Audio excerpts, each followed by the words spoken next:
Hello everyone, मेरा नाम है अमन श्रीवास्तव।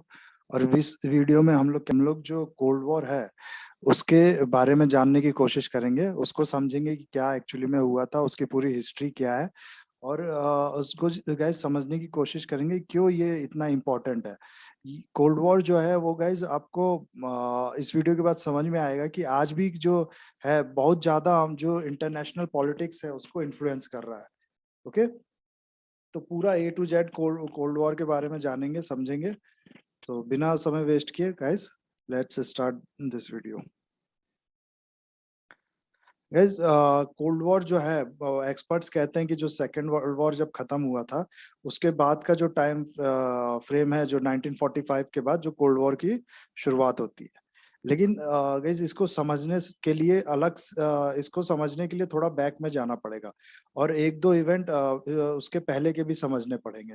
ओके, तो गाइस 1917 में रशियन रिवॉल्यूशन होता है। ये एक ये रशियन रिवॉल्यूशन खुद में एक बहुत बड़ा टॉपिक है और अलग से एक वीडियो डिजर्व करता है। तो मैं इसके बारे में डिटेल में अलग से एक वीडियो बनाऊंगा। बस इस समय आप इतना समझ लीजिए कि रशिया में रिवॉल्यूशन होता है, उसके बाद से कई साल के लिए रशिया सिविल वॉर में जाता है। सिविल वॉर देखने को मिलता है रशिया में। और इस रिवॉल्यूशन के बाद और इस सिविल वॉर के बाद रशिया में कम्युनिस्ट गवर्नमेंट इस्टेब्लिश हो जाती है। और पहली बार गाइज ऐसा होता है पूरी दुनिया में कि कम्युनिस्ट जो है वो पावर में आते हैं। ओके, 1930 गाइज, 1930 में क्या होता है, पूरी दुनिया को इकोनॉमिक्स क्राइसिस से गुजरना पड़ता है। पूरी दुनिया विटनेस करती है। दुनिया की जो सब बड़ी बड़ी इकोनॉमी थी, लगभग हर इकोनॉमी में डिप्रेशन आता है। इस इवेंट का नाम गाइज जो दिया गया है वो कहते हैं हम लोग ग्रेट डिप्रेशन कहते हैं इसे। ये एक्चुअली में गैस तो हुआ था यूएस में, लेकिन ये धीरे धीरे हर देशों को इससे गुजरना पड़ा। और लगभग सारे देशों में जो इकोनॉमी है उसमें इकोनॉमी जो है वीक होने लगी और डिप्रेशन आ गया सारे देश में। तो 1929 का ग्रेट डिप्रेशन, ये भी एक बहुत बड़ा टॉपिक है गाइस, इसमें भी मैं कोशिश करूंगा अलग से वीडियो बनाने के लिए। अभी आप इतना समझ लीजिए कि जो ग्रेट डिप्रेशन है 1930, वो 1930 में आया था। और ये भी एक इन्फ्लुएंस करता है उस समय की जो पॉलिटिक्स थी, उस समय के जो इंटरनेशनल सरकार, उस समय के जो इवेंट्स थे उसको ये भी बहुत ज्यादा इन्फ्लुएंस करता है। आप यहाँ देख सकते हैं, ये एक इमेज है, इसमें दिखाता है कि 1930 कहाँ है। ये रहा, देख गाइस, यहाँ से जो index of New York stock prices है वो यहाँ से गिरने लगा। और फिर कोई खास रिकवरी नहीं हुई। एक्सपर्ट्स कहते हैं गाइस जो 1939 है उस वही साल ऐसा है जब कहा जा सकता है कि यूएस जो है डिप्रेशन से रिकवर किया। तो लगभग 8-9 साल के लिए इसने ग्रेट डिप्रेशन से की मार झेलनी पड़ी पूरी दुनिया को और यूएस को। ओके, तो गाइज इस ग्रेट डिप्रेशन में सबसे इम्पोर्टेंट चीज देखने वाली ये है कि जहाँ जितनी भी कैपिटलिस्ट इकोनॉमी थी, सब डिप्रेशन की मार झेल रहे थे, सब में इकोनॉमी जो है वो ठप पड़ने लगी थी। लेकिन जो यूएसएसआर है, जो 1970 में कम्युनिस्ट गवर्नमेंट आने के बाद जो यूएसएसआर बन इस्टेब्लिश हो गया था, उसमें उसमें उसकी इकोनॉमी में कोई असर नहीं पड़ा इस डिप्रेशन का। और सिर्फ यहाँ आप एक फोटो देख सकते हैं, ये रशियन में लिखा है इसलिए मैं तो नहीं समझ पाऊंगा, लेकिन जितना देख के मुझे समझ में आ रहा है ये कि जो कैपिटलिस्ट इकोनॉमी है उसमें जो है वो डाउन होने लगे, उसकी इकोनॉमी नीचे जाने लगी। और जबकि यूएसएसआर जो है जो कम्युनिस्ट गवर्नमेंट एस्टेब्लिश हो गई थी जिसमें, उसकी इकोनॉमी ऊपर जाने लगी या डिप्रेशन का उस पर कोई असर नहीं पड़ा। ओके, तो गाइज ये टाइम जो है 1930 का ग्रेट डिप्रेशन प्लस ये 1917 का रिवॉल्यूशन, ये जो टाइम है गाइज, ये एक और चेंज हम लोग देखते हैं दुनिया में इस समय कि जो 19th सेंचुरी में क्या था गाइज कि पूरी दुनिया दो दो भाग में बटी थी। एक था इम्पीरियलिस्ट कंट्री जो दूसरे देशों पे भी अपना रूल इस्टेब्लिश किया था और अपना रूल इस्टेब्लिश किया था और वहाँ अपनी गवर्नमेंट चलाती थी। और दूसरी थी उनकी कॉलोनी, जैसे इंडिया ब्रिटिश की कॉलोनी थी, वैसे ही लगभग हर एशिया का लगभग हर देश और एशिया और अफ्रीका का लगभग हर देश जो ये इम्पीरियलिस्ट नेशंस थे इनके कंट्रोल में था। ओके।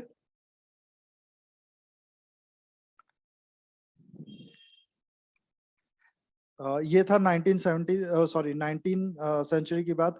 लेकिन जो 20 सेंचुरी है, जो फर्स्ट हाफ ऑफ 20 सेंचुरी है 1900 से लेकर 1950 तक, इसमें गाइस एक नया चेंज हम लोग देखते हैं कि ये जो सारी कॉलोनीज थी ये धीरे धीरे इंडिपेंडेंस गेन करने लगी। ओके। ये धीरे धीरे जो इम्पीरियलिस्ट गवर्नमेंट थी वो पीछे उनसे अपना इंडिपेंडेंस गेन करने लगी, और सेल्फ रूल इस्टेब्लिश हो गया, सब इस्टेब्लिश होने लगा धीरे धीरे सारे देशों में, इन कॉलोनिस्ट देशों में। ओके।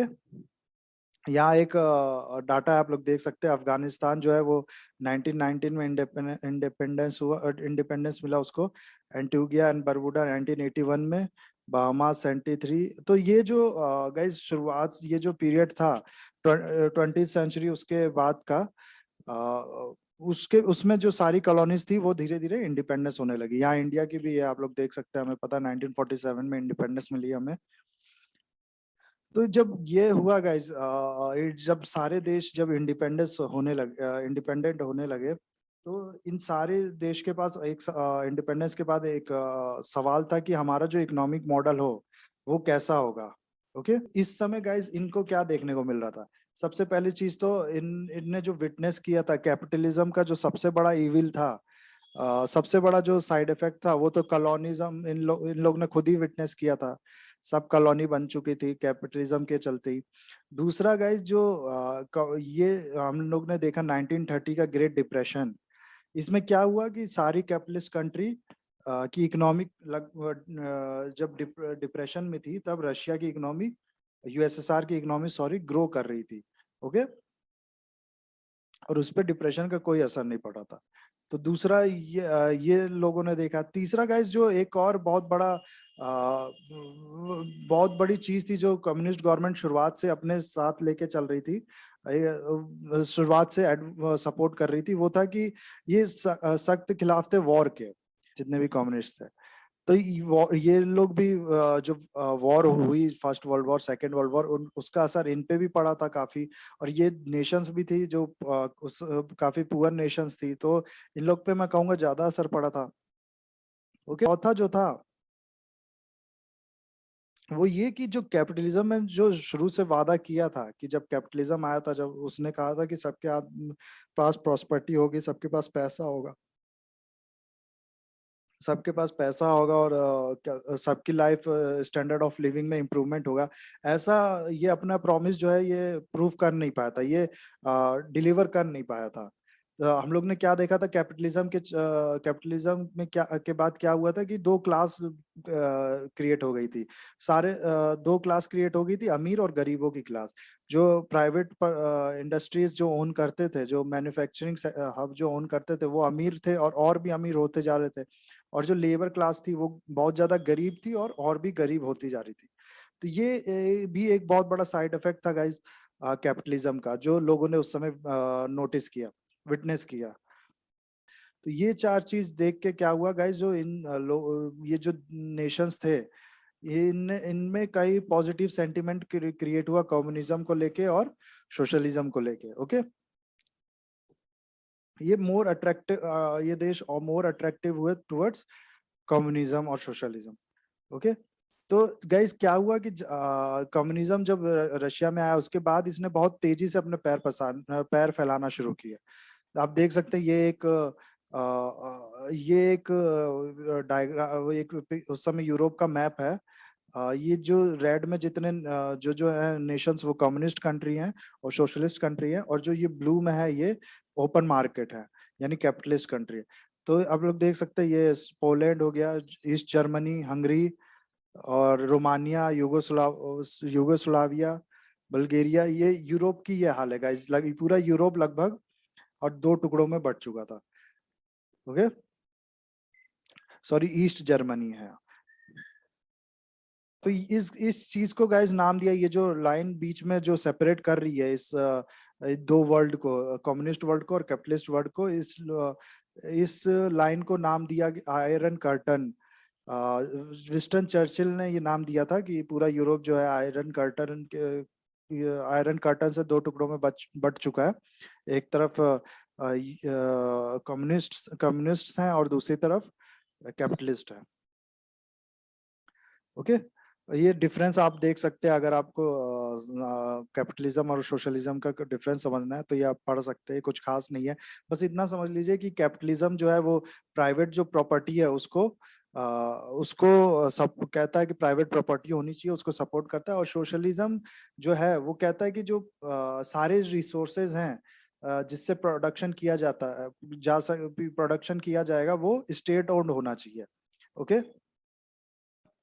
और कैपिटलिज्म में क्या होता है कि जो मार्केट होती है वो जो गवर्नमेंट होती है वो मार्केट को डिसाइड करने देती है कि इकोनॉमी का जो मॉडल होगा, जो इकोनॉमी किस तरफ बढ़ेगी, वो सब कुछ फ्री मार्केट डिसाइड करेगा।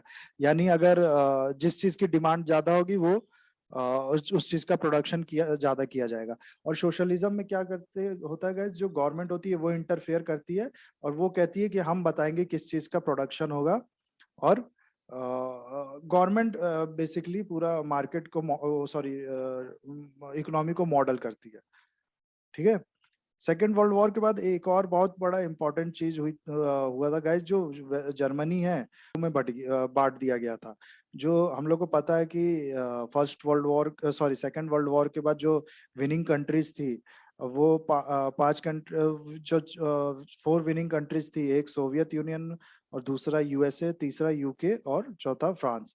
तो इनने क्या किया गाइस, जो जर्मनी है इसको 4 टुकड़ों में बांट दिया। यहाँ पर मैप है, आप देख सकते हैं जर्मनी का। ये जर्मनी जो रेड कलर का जो एरिया है ये सोवियत रशिया के पास था। जो ये ग्रीन कलर का है ये यूके के पास, और जो ब्लू कलर का ये फ्रांस, और ऑरेंज कलर का यूएसए का।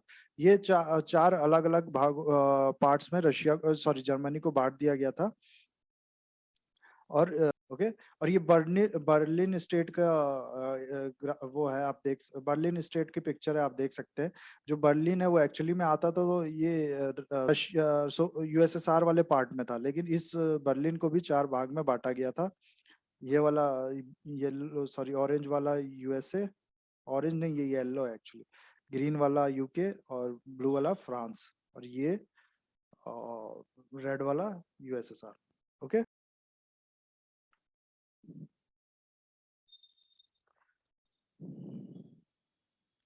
इसके बाद क्या हुआ गाइज, प्लस जो ये कैपिटलिस्ट कंट्री थी, इन कंट्रीज में भी लेबर पार्टी और सोशलिस्ट पार्टी स्टेब्लिश होती हैं। वो भी धीरे धीरे मेन स्ट्रीम में अपने पावर जो है बढ़ाने में लग जाती हैं।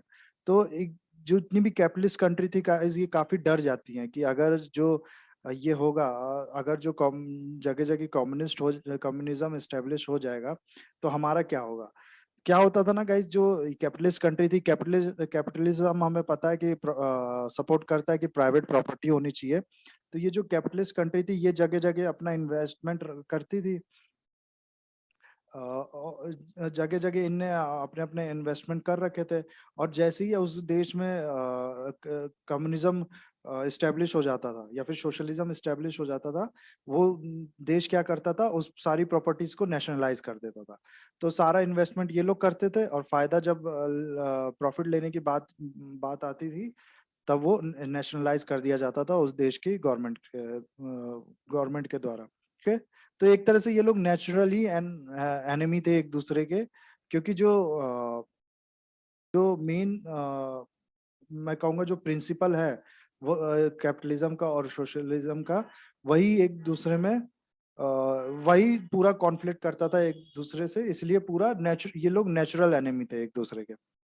एज उस समय की यूएस प्रेसिडेंट है ट्रूमन, ये आप देख सकते हैं। ये यूएस के प्रेसिडेंट है और ये जनरल सेक्रेटरी हैं कम्युनिस्ट पार्टी ऑफ यूएसएसआर के। तो ये दो लीडर उस समय पावर में थे यूएसए में और यूएसएसआर में। ये हेनरी ट्रूमन जो है ये 1945 में पावर में आते हैं और स्टालिन पहले से ही पावर में थे यूएसएसआर में। तो गाइज ट्रूमन की एक डॉक्ट्रिन आती है, ट्रूमन डॉक्ट्रिन। क्या है, ये एडवोकेट करता है कि कम्युनिज्म का जो स्प्रेड है इसको रोकने के लिए हम लोग को कंटेनमेंट पॉलिसी अपनानी पड़ेगी। और दूसरा हम लोग को जो रिकंस्ट्रक्ट जो सेकेंड वर्ल्ड वॉर में जो डिस्ट्रक्शन हुआ है, जितने भी जितना भी वो इंफ्रास्ट्रक्चर का या भी जो भी डिस्ट्रक्शन हुआ है, उसको रिकंस्ट्रक्शन के लिए यूएसए खुद दोबारा रिकंस्ट्रक्शन के लिए पैसा देगा। तो ये इनकी पॉलिसीज थी। ओके। और इसी बीच क्या होता है गाइज, 1949 में सोवियत यूनियन जो है वो अपना फर्स्ट न्यूक्लियर टेस्ट करता है। और चाइना भी कम्युनिस्ट 1949 में ही चाइना भी कम्युनिस्ट स्टेट बन जाता है। चाइना में भी कम्युनिज्म स्टेब्लिश हो जाता है। तो ये जो दो इवेंट था, पहला न्यूक्लियर टेस्ट करना और चाइना में कम्युनिज्म का आ जाना, ये पूरे वेस्टर्न वर्ल्ड को एक हिला के रख देता है। क्योंकि न्यूक्लियर टेस्ट, इससे पहले केवल न्यूक्लियर बॉम्ब यूएस के पास था। 1945 में हम लोग को पता भी है कि इसने यूएसए ने यूज किया था जापान के खिलाफ। लेकिन 1949 में रशिया यूएसएसआर भी सॉरी अपना यूएसएसआर भी न्यूक्लियर बॉम्ब बना लेता है। और उसके बाद जो सबसे पॉपुलेटेड देश जो था चाइना, उसमें भी वहां भी कम्युनिज्म आ जाता है। तो सबसे पॉपुलिस्ट कंट्री में कम्युनिज्म आ जाना ये काफी मैटर करता है गाइस। तो काफी डर गए थे ये लोग, वेस्टर्न वर्ल्ड काफी हिल गया था और काफी डर गया था कि इसे किसी भी हाल कुछ भी हो, इसको रोकना, करना बहुत ज्यादा जरूरी है, स्प्रेड ऑफ कम्युनिज्म जो है उसको। ओके।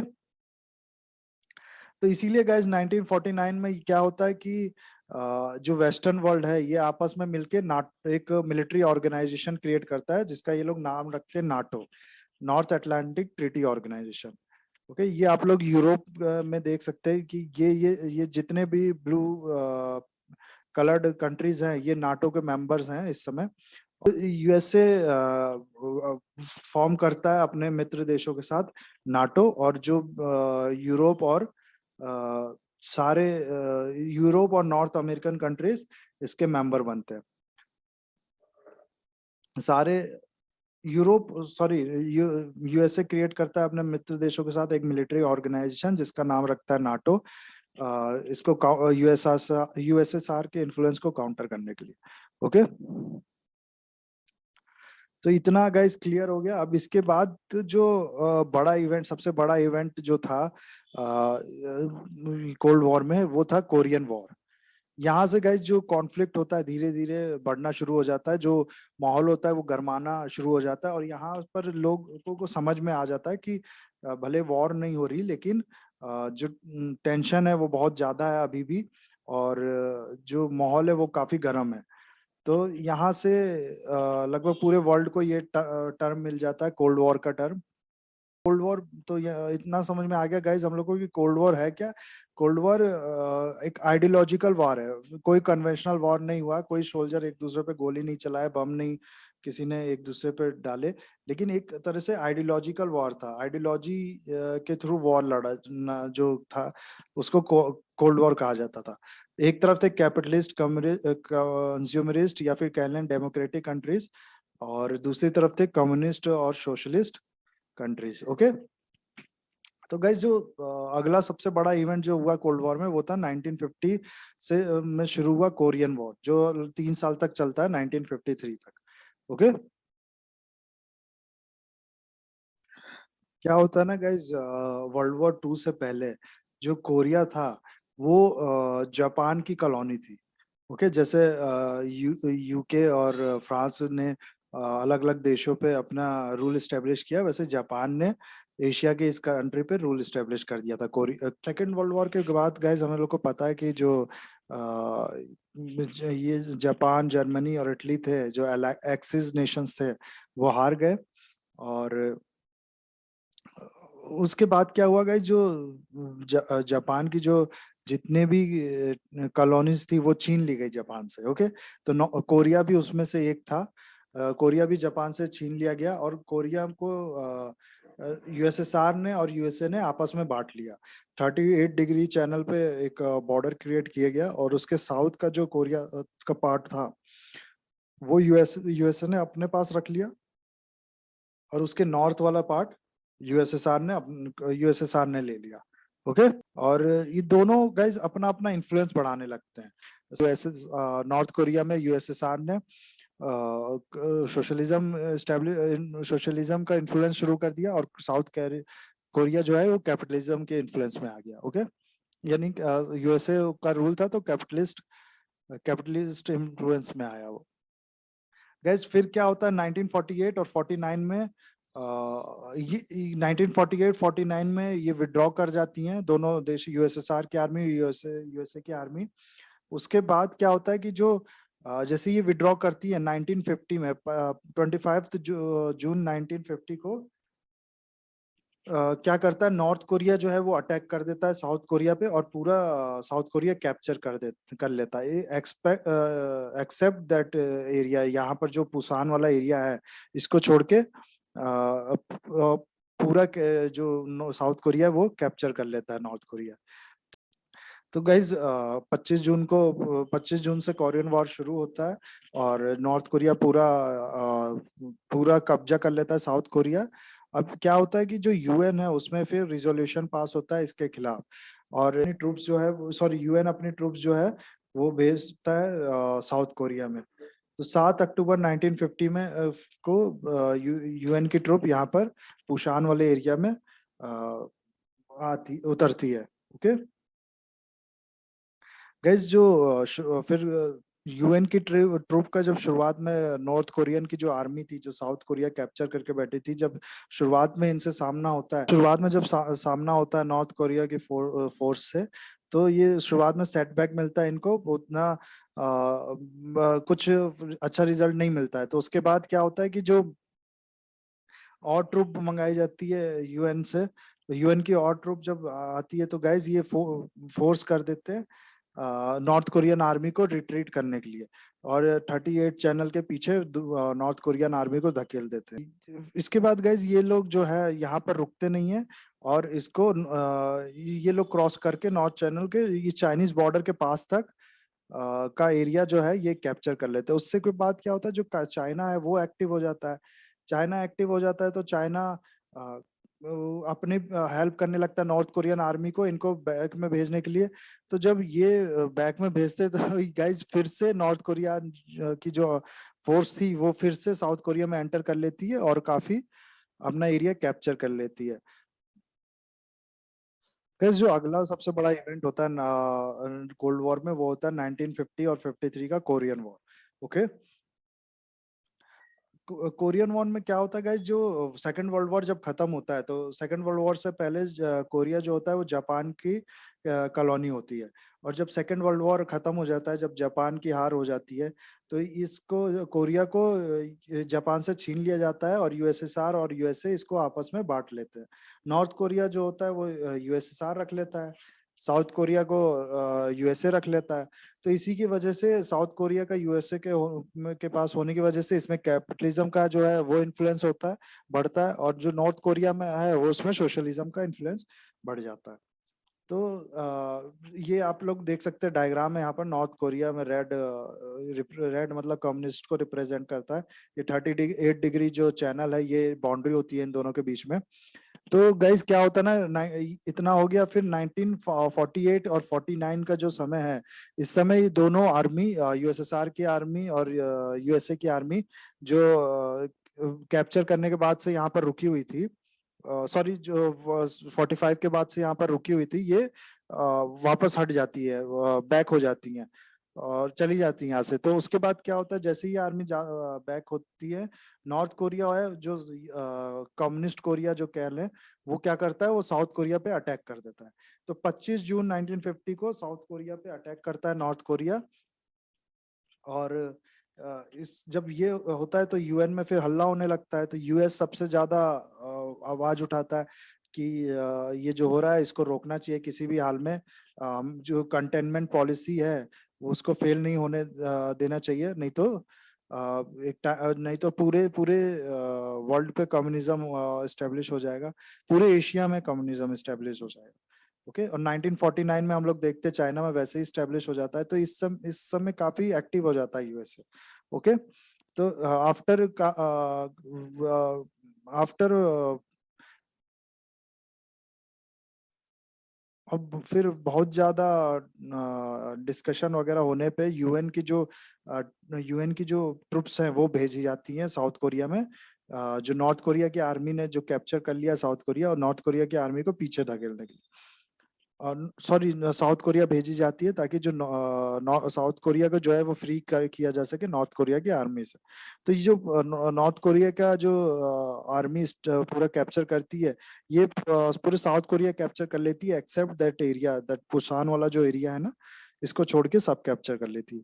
तो यूएन ट्रूप आती है। यूएन ट्रूप के शुरुआत में थोड़ा नेगेटिव रिजल्ट होता है यूएन ट्रूप के लिए। फिर दोबारा से जब बैक बैक फोर्स मंगाई जाती है, जब दोबारा फोर्स मंगाई जाती हैं, शुरुआत में जो रिजल्ट होता है वो काफी पॉजिटिव नहीं होता है यूएन ट्रूप के लिए।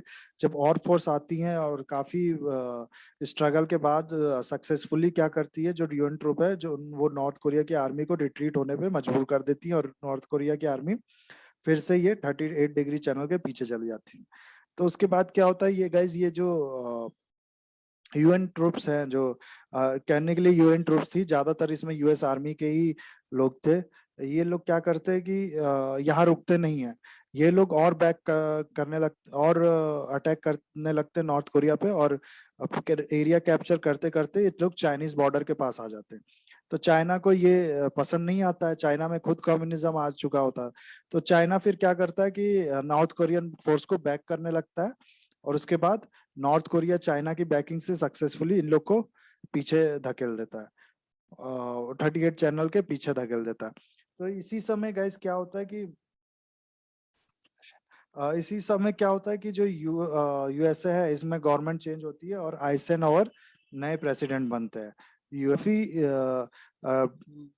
जब 3-4 साल के बाद स्ट्रगल के बाद कोई पॉजिटिव रिजल्ट नहीं आता है, तो एक बार फिर जो है कंटेनमेंट पॉलिसी रिपीट करने लगते हैं, वो कंटेनमेंट पॉलिसी पे काम करने लगते हैं। जो 4-5 साल के बाद जो कोई काफी पॉजिटिव रिजल्ट नहीं आता है, जो तो नए जो प्रेसिडेंट बनते हैं वो वो और जो यूएसएसआर थी उस समय के दोनों काफी बातचीत के बाद ये 38 डिग्री चैनल जो है, इसको बॉर्डर की तरह अपना लिया जाता है, और आज भी लगभग यही बॉर्डर है, थोड़ा बहुत मॉडिफिकेशन के साथ, थोड़ा बहुत। ओके, उसके बाद क्या हुआ गाइज, जो एक और बहुत बड़ा इवेंट था कोल्ड वॉर का, वो था वियतनाम वॉर। ओके, वियतनाम क्या था गाइज, जो कोल्ड वॉर से पहले जो इंडो चाइना का एरिया था इंक्लूडिंग वियतनाम, वो उस पे फ्रांस का कब्जा था। ओके, और 1940 में क्या होता है कि जर्मनी जो है वो कैप्चर करता है फ्रांस, जर्मनी फ्रांस को कैप्चर कर लेता है, और फ्रांस की जो एशिया का टेरिटरी थी वो कैप्चर कर लेता है जापान। ओके, और ये गाइस हो ची मिन है, ये इनको यूएसएसआर क्या करता है, ये यूएसएसआर इनको अपने पास रख के 1923 से 25 के बीच अपने पास रख के इनको ट्रेंड करता है, ट्रेनिंग देता है, और इनको रिसोर्स ट्रेनिंग और रिसोर्स प्रोवाइड करता है कि ये जाके वहां पर कम्युनिज्म इस्टेब्लिश करने के लिए, वियतनाम में जाके कम्युनिज्म इस्टेब्लिश करने के लिए काम करें। ओके, तो जब गाइज ये वियतनाम में जाते हैं तो 1930 में Indo China communist party establish करते हैं वियतनाम में। ओके, उसके बाद क्या होता है गाइज, 1940 में हम लोग ने देखा कि फ्रांस को कैप्चर कर लिया जर्मनी ने, और जो वियतनाम है ये आ गया जापान के अंडर। ओके, 1945 में वॉर खत्म होता है, और जो एक्सिस पावर थी जर्मनी, जापान और इटली, इनकी डिफीट होती है। उसके बाद गाइस क्या होता है ना, जैसे ही इन लोग की डिफीट होती है तो फ्रांस जो है वो दोबारा से असर्टिव होने लगता है, अपने अपना रूल जमाने लगता है वियतनाम में।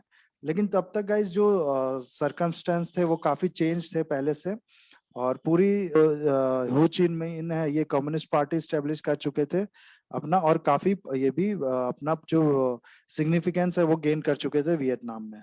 ओके, तो 1945 के बाद जब फ्रांस अपना असर्टिव होने लगता है वियतनाम में और इंडो चाइना में, तो ये लोग क्या करते हैं 1946 में गोरिल्ला वियतनाम के जो एंटी फ्रांस लोग थे, जो नहीं चाहते थे फ्रांस का रूल, और जो जो एंटी फ्रांस रूल थे और जो कम्युनिस्ट पार्टी थी उनके सपोर्ट से, और तो वियतनाम के जो एंटी फ्रांस रूल थे, जो फ्रांस रूल के अगेंस्ट थे, और बहुत से लोग वहां पर जो नहीं चाहते थे कि फ्रांस दोबारा ये किसी और देश के कॉलोनी बन जाए, वो क्या करते हैं कि वो हथियार उठा लेते हैं और गुरिल्ला वॉरफेयर शुरू करते हैं। ओके, तो वॉर चलता है गाइस काफी साल तक, और वॉर वॉर चलता रहता है। 1954 में क्या होता है, फ्रांस जो है ये वॉर हार जाता है। जो वियतनाम की आर्मी, वियतनाम के जो आर्मी नहीं कहेंगे, जो फोर्स है वहाँ की, जो हथियार उठा लेती है फ्रांस के खिलाफ, वो काफी डैमेज पहुंचाती है फ्रांस को। और फ्रांस उसके बाद फ्रांस मजबूर होता है जेनेवा अकॉर्ड साइन करने के लिए। तो अकॉर्ड में क्या होता है कि जो वियतनाम है इसको दो टुकड़ों में बांट दिया जाता है। ओके, तो गाइज फ्रांस के डिफीट के बाद क्या होता है, वियतनाम को दो टुकड़ों में बांटा जाता है, नॉर्थ वियतनाम और साउथ वियतनाम, जेनेवा अकॉर्ड के अकॉर्डिंग। ओके, इसलिए क्योंकि जो साउथ वियतनाम था वो थोड़ा वेस्ट की तरफ टिल्टेड था और वेस्ट से इन्फ्लुएंस था, और जो नॉर्थ वियतनाम था गाइज वो चाइना से यानी सोशलिज्म से इन्फ्लुएंस था। तो वही आप लोग देख सकते हैं, सेम कोरिया वाली स्टोरी दोहरा रही है। और 1962 में क्या हुआ गाइस, जब जो यूएसए है वो यहाँ पर ऑपरेशन रेंच हैंड करता है। ये एक तरह से केमिकल अटैक था जो वियतनाम की जो फील्ड्स थी उनपे, ताकि वियतनाम में गाइस यूएसए जो है अटैक करता है, केमिकल अटैक एजेंट ऑरेंज का यूज करके। इससे क्या होता है गाइस, जो इसका जो डैमेज है ये आज भी लोगों को झेलना पड़ता है वहां पर। लेकिन इसके बाद भी गाइज ये जो वियतनामीज थे ये झुकते नहीं है, और फाइनली 1973 में यूएसए को पेरिस पीस अकॉर्ड के बाद वहां से अपनी आर्मी वापस बुलानी पड़ती है। तो ये गाइज जो वियतनाम वॉर है, ये आप देखेंगे यूट्यूब पे कई सारे वीडियो जो अकेले वियतनाम वॉर पे ही बने हैं। तो ये अपने आप में ही बहुत बड़ा इवेंट है, इसके लिए भी मैं अलग से एक वीडियो बनाने की कोशिश करूंगा। अभी खाली आप इसके जो टाइमलाइंस है थोड़ा ये समझ लीजिए, और ये समझ लीजिए कि ये तभी हो रहा है जब कोल्ड वॉर ऑनगोइंग है। ओके, तो गाइज इसी के बाद जो है एक डोमिनो थ्योरी सामने रखता है यूएसए, यानी जो ट्रूमन थे वो एक डोमिनो थ्योरी रखते हैं कि अगर जो ये जो स्प्रेड है कम्युनिज्म का, ये हम लोग जो अभी नहीं रोका गया या फिर जो स्प्रेड को कंटेन नहीं किया गया, तो ऐसा होगा कि धीरे धीरे सारे जो एशियन कंट्रीज हैं और फिर बाकी जगहों पे भी वो सब कम्युनिस्ट बन जाएंगे और कम्युनिज्म इन्फ्लुएंस सोशलिज्म के इन्फ्लुएंस में आ जाएंगे। तो यहाँ आप लोग देख सकते हैं कि वियतनाम के बाद ये एक तरह का डोमिनो आप लोगों ने देखा होगा कि लाइन से लगा दिया जाता है उसको, एक को गिराते हैं तो सारे लाइन से गिरते जाते हैं। तो ये उसी वही है इमेज। वियतनाम के बाद लाओस दिखाया गया, फिर कंबोडिया, फिर थाईलैंड, बर्मा, ये सब गिरते गिरते एक के बाद एक गिरते जाएंगे, यानी कम्युनिज्म के इन्फ्लुएंस में आ जाएंगे। ओके, तो गाइज इस ये वियतनाम वॉर होता है। वियतनाम वॉर के बाद 1970 में जो वियतनाम वॉर का एंड होता है उसमें 1973 को होता है। उसमें क्या यूएस को, जो एक तरह महाशक्ति थी उस समय, उसको हार माननी पड़ती है और अपनी आर्मी वापस निकालनी पड़ती है वियतनाम से। ओके, इसके बाद क्या होता है गाइज, 1955 में जो यूएसएसआर है वो अपने बाकी देशों के साथ जो सोशलिज्म के इन्फ्लुएंस में थे उनके साथ वॉर्सो पैक्ट साइन करता है। वो ये पैक्ट भी गाइज लगभग नाटो की तरह था। नाटो और वॉर्सो पैक्ट का जो उसमें लॉजिक था वो ये था कि किसी भी जितनी भी नाटो कंट्रीज हैं उनमें से किसी एक पे भी अटैक होता है तो ये माना जाएगा कि सारे नाटो कंट्रीज पे अटैक है, और सारी नाटो कंट्रीज मिलके जो अटैक अग्रेसर है, जो अटैक करने वाला है उस कंट्री पे अटैक करेंगी। और ये ऐसे ही बहुत ज्यादा सिमिलरिटी इस वॉर्सो पैक्ट में भी लगभग ऐसा ही था। ओके, तो 1949 में यूएसए साइन करता है नाटो, और 1955 में 1949 में यूएसए साइन करता है नाटो, और 1955 में यूएसएसआर साइन करता है वॉर्सो पैक्ट। ओके, तो आप देख सकते हैं दो मिलिट्री ऑर्गेनाइजेशन या दो मिलिट्री एग्रीमेंट साइन हो चुके हैं। और यही नाटो की बात जो हम लोग कर रहे थे गाइज, यही नाटो को ज्वाइन करने का जो चाह है, आज यूक्रेन को बहुत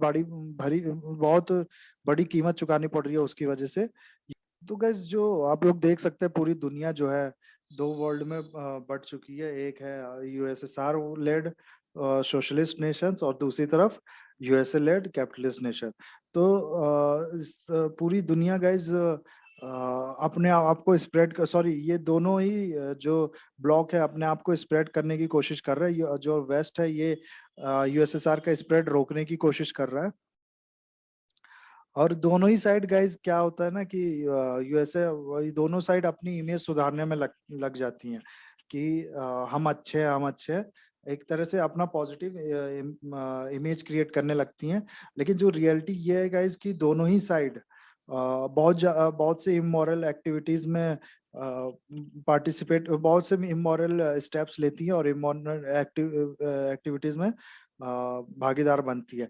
जैसे क्या होता है कि साउथ अमेरिका और अदर प्लेस में जो यूएसए क्या करती है, जो वहाँ के लीडर्स हैं, जो नॉन डेमोक्रेटिक लीडर्स हैं, उनको भी सपोर्ट करने लगती है, सिर्फ इसी लालच में कि वहां पर जो कम्युनिज्म है वो इस्टेब्लिश ना हो, और उनकी जो यूएस की जो पॉलिसीज हैं और उसको यूएस का जो यूएस जो चाहती है वो देश वही करे। गाइस 1956 में एक और बहुत बड़ा क्राइसिस दुनिया के सामने आता है। ये इजिप्ट का, आप ये मैप देख सकते हैं, ये है कायरो और ये है अलेक्जेंड्रिया। तो ये जो है इसको यहाँ पर अभी के टाइम में जो कैनाल है इसको स्विस कैनाल कहते हैं। और यही कैनाल एक बहुत बड़े क्राइसिस बन जाता है 1956 में। क्या होता है गाइस, जो इजिप्ट में है, जैसे इंडिया में ब्रिटिश का रूल होता है वैसे इजिप्ट में भी ब्रिटिश रूल करते हैं काफी टाइम तक। और वो यहाँ पर जो लैंड है उसको काट के ये कैनाल का जो है डेवलपमेंट करते हैं। ओके, बट जब इजिप्ट जो है इंडिपेंडेंट होता है, जब ब्रिटिश रूल खत्म होता है यहाँ पर, तो जो जो इजिप्ट के जो लीडर थे उस समय, इजिप्ट के जो लीडर है वो इसको स्विस कैनाल को नेशनलाइज करने की बात कर देते हैं, नागवार होती है।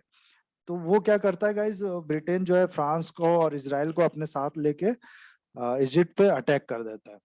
ओके, इजिप्ट पे अटैक कर देता है। लेकिन ये क्या होता है गाइस, यूएसए के एडवाइस के बाद और यूएसएसआर के वार्निंग के बाद ये तीनों को पीछे हटना पड़ता है।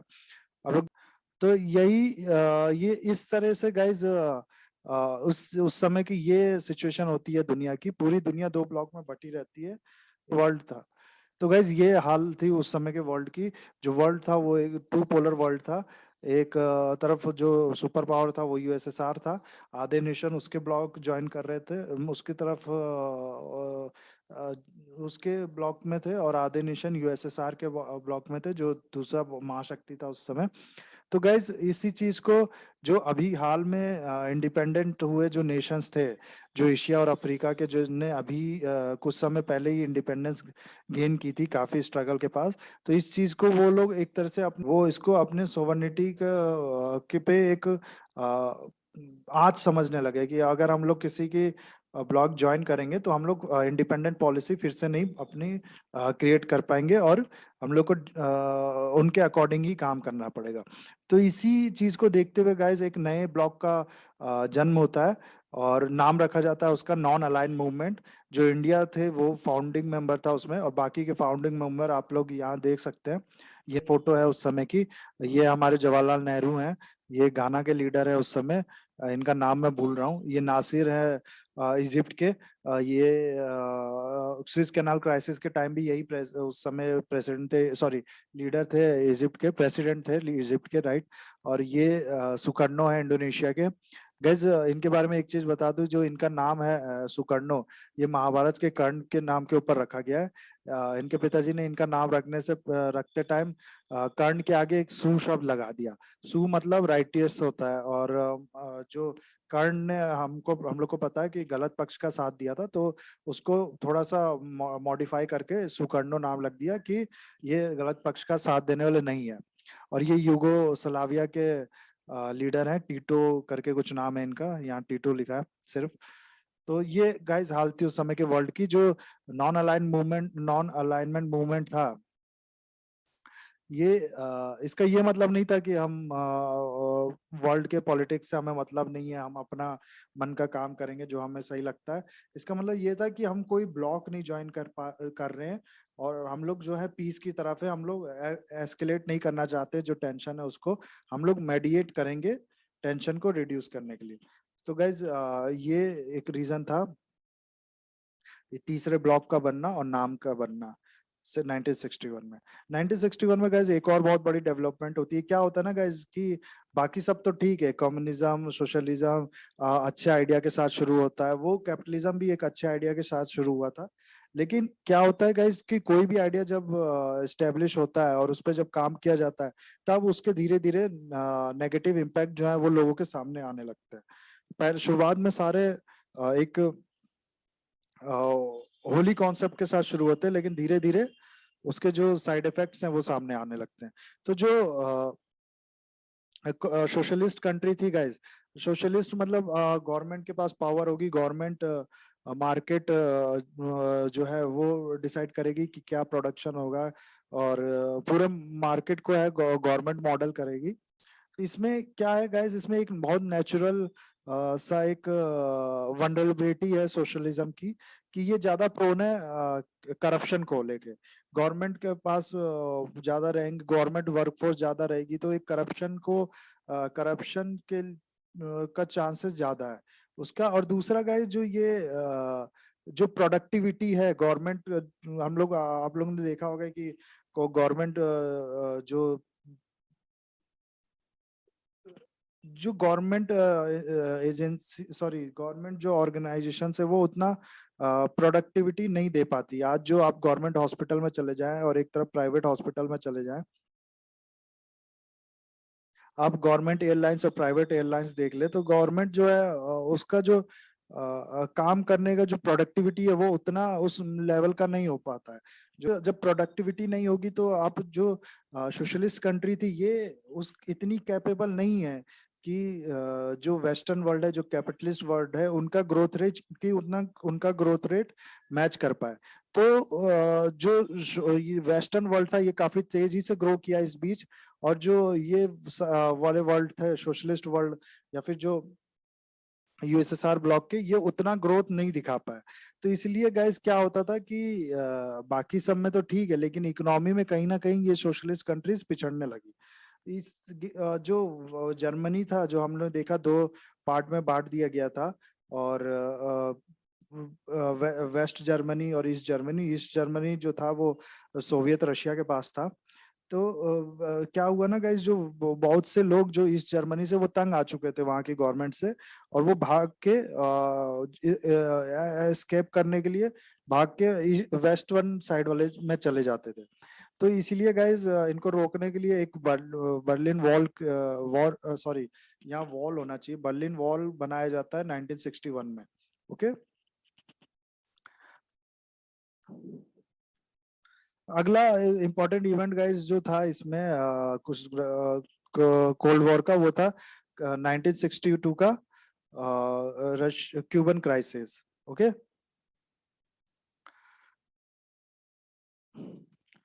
क्या होता है गाइस, 1959 में फिडेल कैस्ट्रो पावर में आते हैं क्यूबा में, और इनको सपोर्ट करने के लिए जो यूएसएसआर है वो क्या करता है, अपनी जो बैलिस्टिक मिसाइल है वो इसके इसके पास आसपास लगा देता है।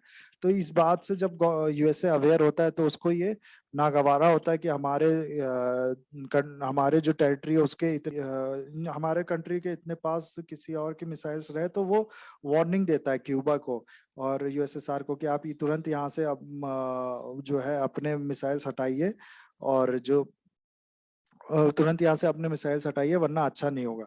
लेकिन गाइस जो यूएसएसआर है उस पे जो क्यूबा है कोई एक्शन नहीं लेता है, यूएसएसआर है को भी कुछ खास इंपॉर्टेंस नहीं देता है। तो क्या होता है कि यूएसए पूरा ब्लॉकेट कर देता है क्यूबा को। कमांडिंग ऑफिसर होता है गाइस, उसको कुछ मिसअंडरस्टैंडिंग हो जाती है, वो इसको समझता है कि ये यूएसए अटैक करने वाला है, इसलिए वो तैयार हो जाता है अटैक करने के लिए उस पे अटैक करने के लिए यूएसए पे। न्यूक्लियर अटैक, उस समय के जो न्यूक्लियर बम थे वो काफी एडवांस हो चुके थे। वो हिरोशिमा और नागासाकी के पे जो बम गिरा था उससे लगभग 100-200 टाइम्स ज्यादा इफेक्टिव बम थे। तो उस समय पूरी दुनिया टेंशन में आ जाती है। सब सोचने लगते हैं कि अगर न्यूक्लियर अटैक हो गया तो कैसा होगा। इतना पावरफुल न्यूक्लियर अटैक, क्योंकि इस समय के जो इस समय का जो न्यूक्लियर कैपेबिलिटी थी वो काफी एडवांस हो चुकी थी। वो हिरोशिमा और नागासाकी में जो बम गिराया गया था उससे 100 टाइम्स, 200 टाइम्स, 500 टाइम्स मैं कहूंगा ज्यादा एडवांस हो गई थी। तो इस समय उस टाइप का कोई भी एक बम किसी भी नेशन पे गिराना मतलब पूरी दुनिया को बर्बाद करने वाली बात थी। तो पर किसी भी तरह गाइस जो ये अटैक है वो रोक दिया कमांडिंग ऑफिस ने और पीस प्रिवेल कर गया। अ, इसके बाद क्या होता है गाइस, जो 1962 ये वो टाइम है कि रशिया से भी चाइना के रिलेशन बिगड़ने लगते हैं। और जो रशिया से जब चाइना के रिलेशन बिगड़ने लगते, चाइना ब्लेम करता है रशिया को कि ये जो कम्युनिज्म फॉलो कर रहे हैं ये रियल कम्युनिज्म नहीं है, और ये ये कुछ और ही बट चलाने लगे अपना। चाइना जो है वो और रशिया में काफी टेंशन बढ़ जाता है। उसके बाद क्या होता है कि 1972 में जो यूएसए वो इस चीज का एडवांटेज लेने के लिए चाइना को रिकॉग्नाइज कर जाता है, और निक्सन पहले प्रेसिडेंट बनते हैं यूएसए के जो चाइना विजिट करते हैं। इससे पहले 1972 से पहले गाइस चाइना को रिकॉग्नाइज तक नहीं किया था यूएस ने। जो ताइवान है उसको कहता था यूएसए कि ये असली चाइना है, और वो जो मेनलैंड चाइना है वो कैप्चर्ड टेरिटरी है। जो मेनलैंड चाइना है वो असली चाइना नहीं है। ओके। तो गाइस क्या होता है कि फिर इसके बाद से दो तीन खतरनाक इवेंट होने के बाद से सिचुएशन थोड़ी सुधरने लगती है, और 1979 में एक डिटॉन्ट साइन होता है। ये फ्रेंच वर्ड है, इसको कैसे प्रोनाउंस करेंगे नहीं पता मेरे को। डिटेंट ही राइट वर्ड है मेरे ख्याल से, डिटॉन्ट होगा ज्यादा से ज्यादा। तो डिटॉन्ट साइंड होता है, इसका मतलब है कि रिलेशन है वो सुधारना, ज्यादा जो बुरे रिलेशन है उसकी तरफ ना बढ़ना, एक अच्छे रिलेशन की तरफ वो बढ़ना। तो इसके बाद क्या होता है गाइस, जो दोनों देश हैं यूएसएसआर और यूएसए, ये जो दोनों पावर्स हैं ये आपस में काफी पीस ट्रीटीज भी साइन करती हैं। सॉल्ट ट्रीटी साइन होती है 1972 और 73 में, मैं श्योर नहीं हूँ, आप लोग देख लीजिएगा। मतलब कहने का मतलब है कि इसके बाद से थोड़ा हालात जो है वो सुधरने लगते हैं और टेंशन कम होने लगती है। ओके। लेकिन क्या होता है गाइस, जो 1979 है उसमें यूएसएसआर अपने ट्रुप भेज देता है अफगानिस्तान में। ओके, वहां की जो हाल में स्टेब्लिश जो कम्युनिस्ट गवर्नमेंट थी उसको सपोर्ट करने के लिए। तो फिर यूएसए जो है वो फिर डर जाता है, और फिर गुस्सा करता है कि अभी सब मेरे को लगा सुधर गए, मतलब हमको लगा हालात सुधरेंगे और वो करेंगे, लेकिन रशिया ने फिर अपना स्प्रेड चालू कर दिया। तो यूएसए क्या करता है इसको कंटेन करने के लिए और इसको काउंटर करने के लिए यूएसएसआर के इस एक्ट को, जो मुजाहिदीन थे अफगानिस्तान के, जो रेबल्स थे जो इसके खिलाफ थे कम्युनिस्ट गवर्नमेंट के खिलाफ, उनको हथियार देने लगता है और सपोर्ट करने लगता है, प्रोवाइड सारे रिसोर्स देने लगता है कि तुम इसकी जो यूएसएसआर की ट्रूप्स पे अटैक करो, और जो वहाँ की गवर्नमेंट है उसको अपना काम ना, जो कम्युनिस्ट गवर्नमेंट है जो हाल ही में स्टेब्लिश हुई उसे अपना काम ना करने दो। ओके। तो यहाँ से फिर गैस रिश्ते बिगड़ने लगते हैं। और क्या होता है 1980 में फिर ओलंपिक होता है मॉस्को में। तो क्या जो यूएसए है, यूएसए और वेस्ट उसको बॉयकॉट करती है। फिर 4 साल बाद लॉस एंजलिस में ओलंपिक होता है। तो इस बार क्या होता है, इस बार यूएसएसआर और उसके जो फ्रेंडली कंट्रीज है वो इसको बॉयकॉट कर देती हैं। तो गैस ऐसे ही हालात जो है बहुत ज्यादा बिगड़ने लगते हैं। और जो इसके बाद है में रोनाल्ड रेगन जो है वो प्रेसिडेंट बनते हैं। वो क्या करते हैं कि बहुत ज्यादा डिफेंस का जो एक्सपेंडिचर होता है यूएसए का, वो बहुत ज्यादा बढ़ा देते हैं। ऑल्सो एक यूएसए एक अनाउंसमेंट करता है कि अब हम लोग सैटेलाइट अब जो है वो स्पेस में अपने हथियार प्लेस करेंगे, और स्टार वॉर्स नाम दिया जाता है इसको। तो काफी टेंशन गाइस इसके बाद बढ़ने लगती है। 1983 में जो यूएसए है, यूएसए और नाटो एक बहुत बड़ा मिलिट्री एक्सरसाइज भी करता है। ये एक्सरसाइज इतना बड़ा होता है कि यूएसएसआर को इसको कहता है कि ये एक तरह से कहता, मतलब यूएसएसआर इसे एक तरह से अपना ऊपर अटैक ही समझता है, और काफी एक्टिव हो जाता है यूएसएसआर भी। फिर लेकिन क्या होता है गाइस, 1985 में मिकाइल गोर्बाचेव नए लीडर बनते हैं यूएसएसआर के। इस समय तक गाइस जो मैंने बताया था कि जो यूएसएसआर और जो सोशलिस्ट गवर्नमेंट है, ये असफल हो रही थी जो ग्रोथ रेट है कैपिटलिस्ट कंट्रीज का वो मैच कर पाना, ओके कर पाने में। तो इनकी ग्रोथ बहुत स्लो होती थी, और बहुत ही अनसेटिस्फैक्ट्री हालत थी इनके इकोनॉमी की, और इनके लोगों की थी, उनके सोशल स्टैंडर्ड्स की। तो ये जो नए जनरल सेक्रेटरी बनते हैं मिखेल गोर्बाचेव, सॉरी 1985 में मिखेल गोर्बाचेव नए लीडर आते हैं यूएसएसआर में। ये थोड़ा रिफॉर्म की बात करने लगते हैं यूएसएसआर में। ये थोड़ा ओपननेस की बात करने लगते हैं, जो क्लोज मार्केट है इसके अगेंस्ट थोड़ा बात करते हैं ये।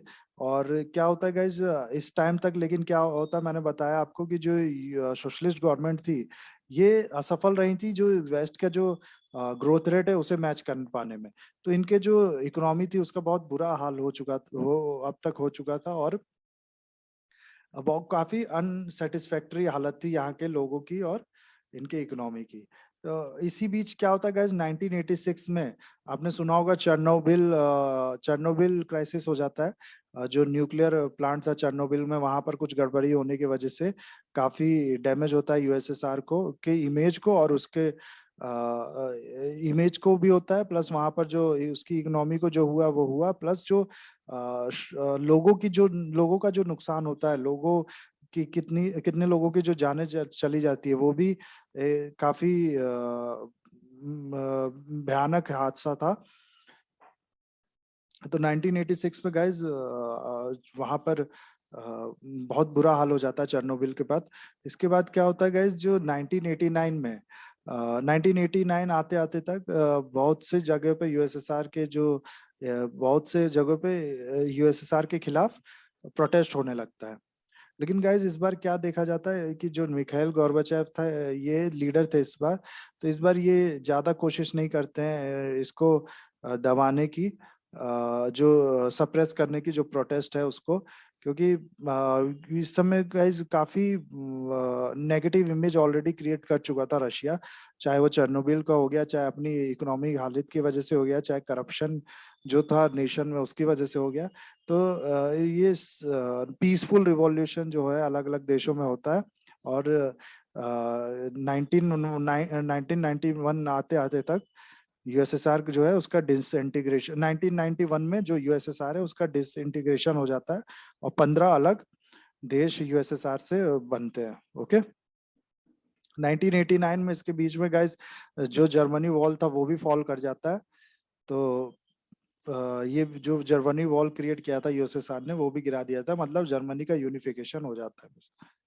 ओके, तो ये था गाइस वीडियो में अब तक जो आप, आई होप आपको ये समझ में आएगा कोल्ड वॉर। और इसमें काफी ऐसी चीजें थी जिसको अलग से वीडियो में कवर करना पड़ेगा, जैसे कि रशिया रिवॉल्यूशन हो गया, डिप्रेशन हो गया, और जो ये सारे वॉर थे, कहाँ गए ये, कोल्ड कोरियन वॉर हो गया, वियतनाम वॉर हो गया, और ये नाम ये भी अलग वीडियो बना सकते हैं। जो स्यूज कैनाल क्राइसिस है ये भी अलग वीडियो में कवर करना पड़ेगा, क्यूबन मिसाइल क्राइसिस इसे भी। तो ये गाइज ये सब मैं कोशिश करूंगा इसके लिए अलग वीडियो बनाने के लिए। आई होप आपको जो बेसिक्स है और जो एक थोड़ा क्लियर आइडिया मिला होगा कोल्ड वॉर है क्या, और इस कोल्ड वॉर की हिस्ट्री क्या है और इसके बारे में। That's it for the video guys. Thank you, have a nice day.